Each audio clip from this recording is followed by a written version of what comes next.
When it comes to networking on LinkedIn, the first thing you'll want to ask yourself is, who do I really want to target? Here's some questions to get you thinking. Are you looking for someone who lives in a specific area? Do they work in a particular industry? Do they work for a company of a specific size? Do they work for a particular company, perhaps, that you're targeting? Do they have a certain job title? Do they have a certain level of seniority? Do they have a degree from a particular school, maybe your alma mater as an example? Do they have a particular certification? Do they have a shared interest with you in a particular hobby or a sport? Do they belong to a certain organization? Example, are they BNI members, Rotary members, chamber members? Do they have certain keywords in their title or description? So, for example, the keyword retired or the keyword seeking opportunities, etc. So this is the first thing that you really need to think about before reaching out to connect on LinkedIn is, who do I want to connect with? Who do I want to have in my network? I may be targeting referral partners, or I may be targeting ultimate clients. So the first thing that you want to do when you look at your own profile is to perform what I call a connections audit. Now, why do we want to do this? The reason is simple. If anyone is in your first level circle of connections, they in turn have access to anyone on your LinkedIn network. So a competitor, for example, who is connected to you at a first level can now see all of your clients and all of your referral partners. And if they know what they're doing on LinkedIn, they can take full advantage of that. So in general, my rule of thumb is, if it's somebody that I would meet at a networking event and happily hand them my business card with the idea that we would get together for a follow-up call or Zoom or meeting, that's someone that I would like to have in my circle on LinkedIn. So this is really important when you're looking at your own profile, because if you have competitors that are in your direct circle, then it's a good idea to go ahead and disconnect from them. So my suggestion is, start by exporting a list of your contacts, and in the PDF you'll see there's some instructions on how to do that. Select invitations, recommendations, connections, and messages as it's part of your export. And this will take usually around 10 minutes for the download. You're going to then export that into a CSV file, and you can add a column for relationship, one for frequency, one for competitor, and one for category. Go ahead and freeze the top row. I personally like to use Google Sheets, but freeze the top row so it's easier to scroll around and look for the different categories, the different contacts. And then here's the classifications that I like to use when assessing contacts. Under relationship, you might have a 1 for poor, 2 for fair, 3 for good, 4 for very good, and 5 for excellent. And excellent would usually be reserved for someone who has provided a recommendation for you or a referral. And then in the next column, when you look at frequency, you're going to check the messages file. Again, you're going to freeze the top row, sort by from, and you're going to categorize according to this particular list. 1, I've never interacted with this person. 2, I interact with them usually annually. 3, I interact quarterly. 4, I interact monthly. And 5, I interact weekly.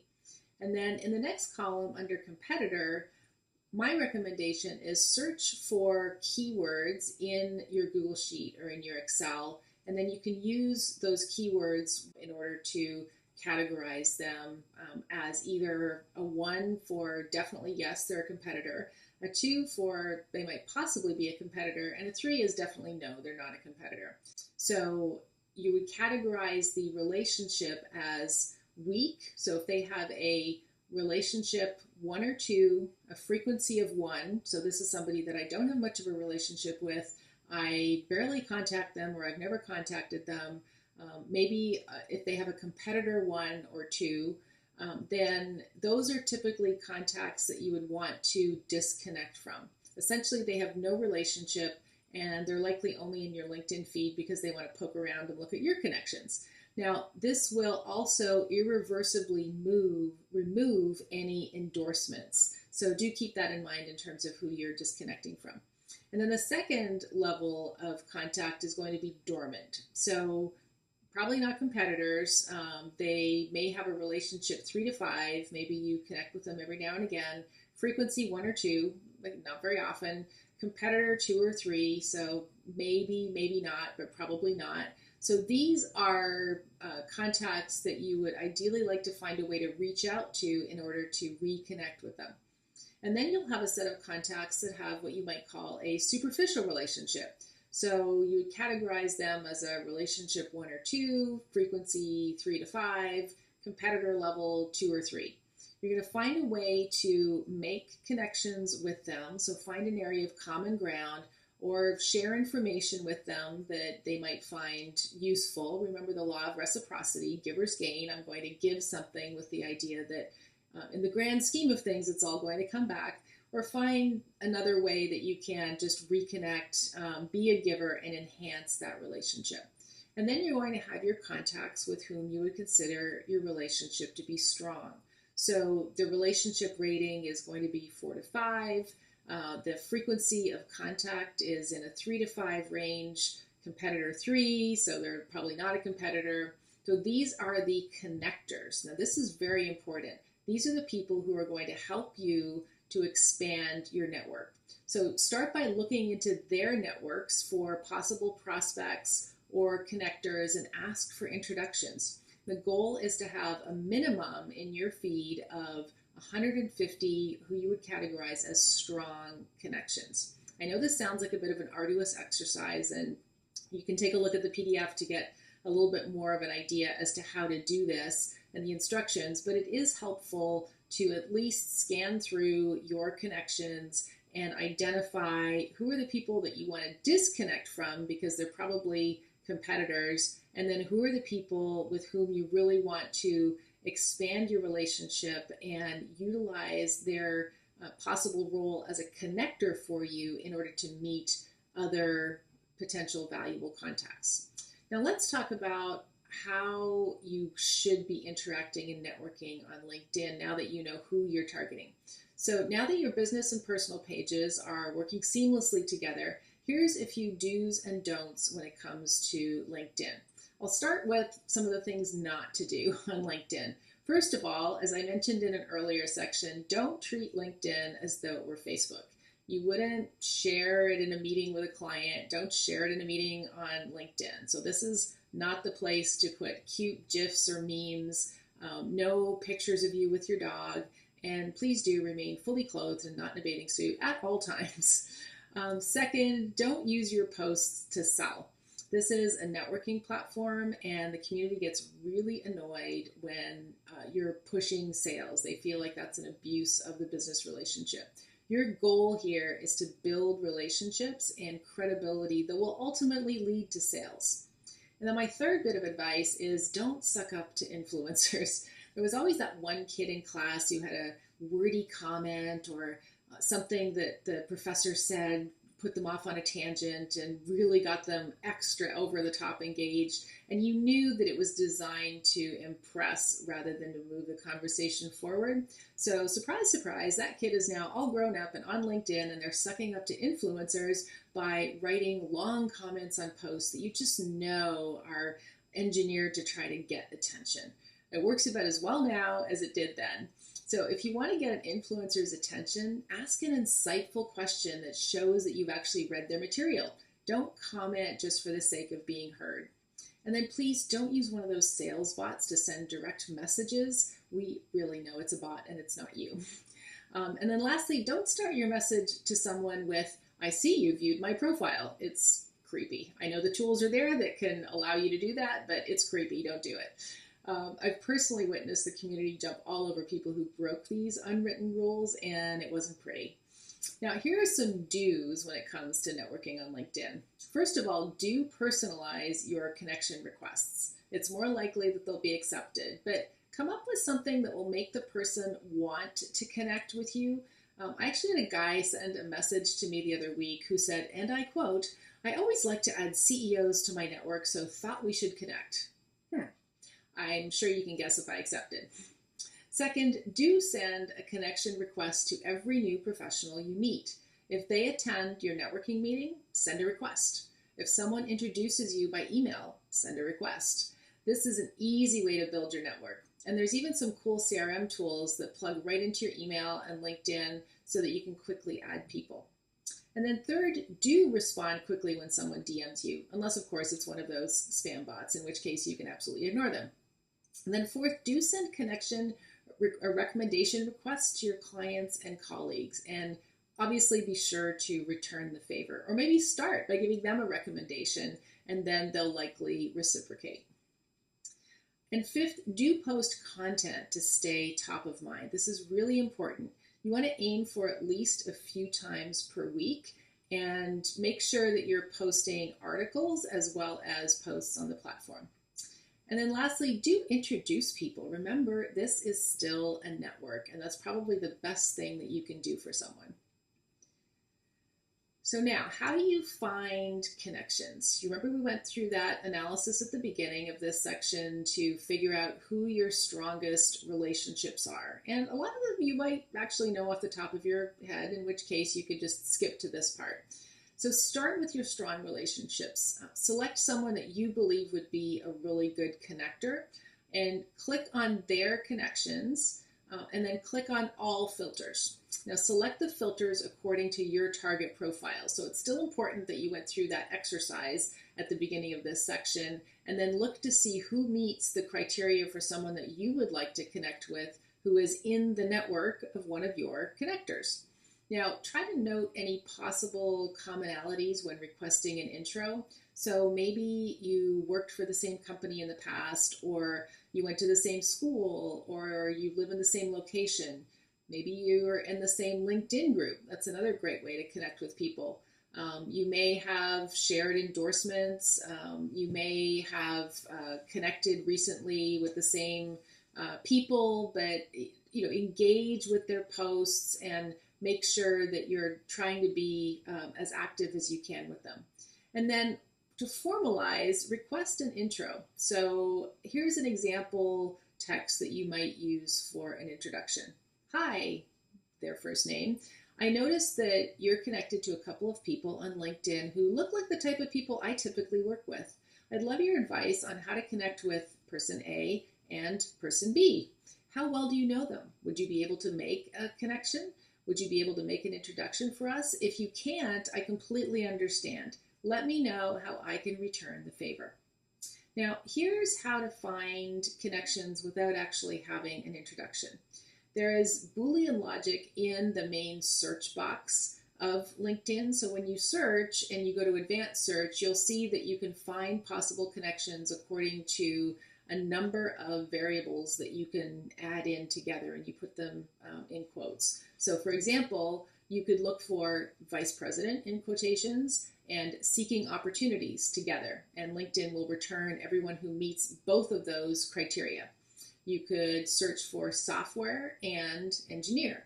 You could search for the company name Royal Caribbean and the term executive. Or you could search for Royal Caribbean or Carnival Cruise Lines if you're looking for people who work for the cruise lines. You could search for executive and not the word assistant because you don't want executive assistants. You could search to find possible business owner titles. So you might look for the terms owner, president, CEO, principal, founder, co-founder, business owner, sole proprietor, self-employed, with and without the hyphen, entrepreneur, partner, just some ideas. And look for, again, don't just send a blank introduction request that shows that you really didn't do your homework. Make sure that you've actually looked at their profile and then come up with some common ground that would be a good reason for an introduction. So it might be their first name. I noticed that you're connected to a person that you know, and what's the point of commonality? So it might be, hi, Susan, I noticed that you and I are both connected to Joe, and that we both went to Concordia University in Montreal. So that would be a good way to make that connection with them. And it shows it's a little bit more personalized. You can also say, I was reading your content. Maybe you checked an article that they had written, and I particularly found this point interesting. I'd love to connect with you so that I can be kept in the loop of other things that you publish. So just whatever the point of commonality is, find a way to make it personal. So never use that standard LinkedIn intro text. Make sure that you always look into their profile and find a common area that you can reference. So another thing you could use as an example would be, hi, so-and-so. Find some sort of a common connection to comment on. I'd love to add you to my LinkedIn network. If I can introduce you to any of my connections, just ask. So it's a little bit more generic, but it's still, as long as you've expressed that point of commonality and you've showed that you've actually checked out their profile, it's still a little bit more personal. Now, here's how to make an introduction on LinkedIn.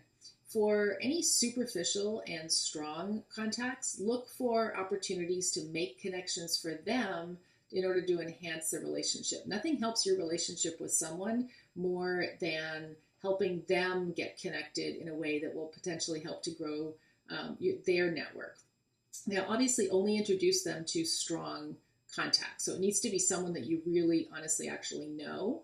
And you can feel free to modify this, but here's some sample text that you could use. So, hi, person one and person two. I hope you're both doing well. I wanted to introduce the two of you as I think it will be mutually beneficial. Person one is a great guy and does whatever he does for you. Person two is a strong professional and does whatever he does for you.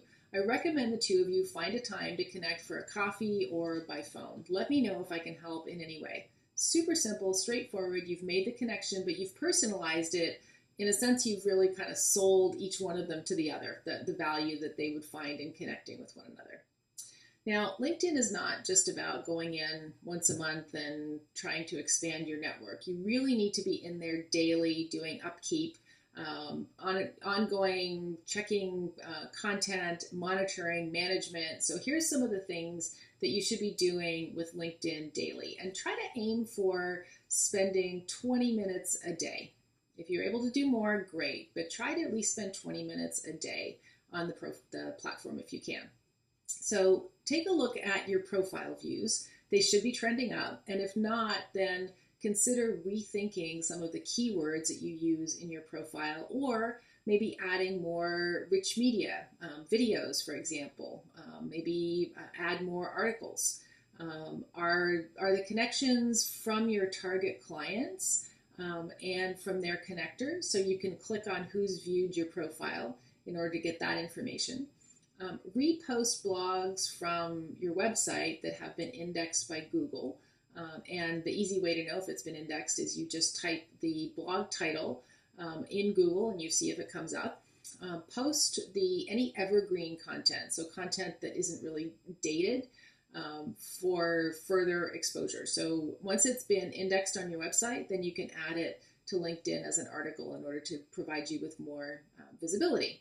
And then check the people you may know suggestions. So assuming that they fall within your target client profile or target referral partner profile, or if they look like they might be a possible connector, then go ahead and connect with them. So next, check who has viewed your profile. Now, if they're a current connection that you've previously connected with on LinkedIn, then don't do the creepy, I saw you viewed my profile, but it might be interesting to go and just comment on something that they've written or posted lately, just to show that you're re-engaging. Once you've done that a couple times, then you can reach out and say, hey, you've been on my mind, maybe we should get together soon. Now, also see if you can provide an interesting status update. So something super simple might be, saw this great post on whatever the topic is. I've always been interested in this particular topic, and here's why. If somebody comments on your post, then an easy response would be, glad you enjoyed it, Susan. Or let's say they update their photo. Could be, great photo, Susan. If they get a new job, congratulations on the new job. Can't wait to catch up and learn more about it. That's often a great way to reconnect with someone. Or if they have a work anniversary, it's like 20 years. Wow, that's quite an accomplishment in today's world. Congratulations. Let's touch base soon. If they have a birthday, wish them a happy birthday. or if they endorse you. That's really important. Just wanted to thank you for the endorsement. I really look forward to reconnecting soon. I appreciate it. But don't use bots to do this because, again, bots sound like bots. You want this to sound like you. And then try to comment and share posts daily. Now, groups are another great way to expand your network. You can join 50 groups with the free version of LinkedIn, but generally try to find 10 to 15 that are worthy of spending time with.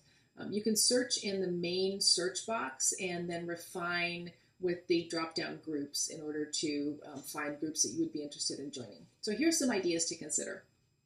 Alumni groups, professional peer groups, industry news groups, professional designation groups, and charitable groups.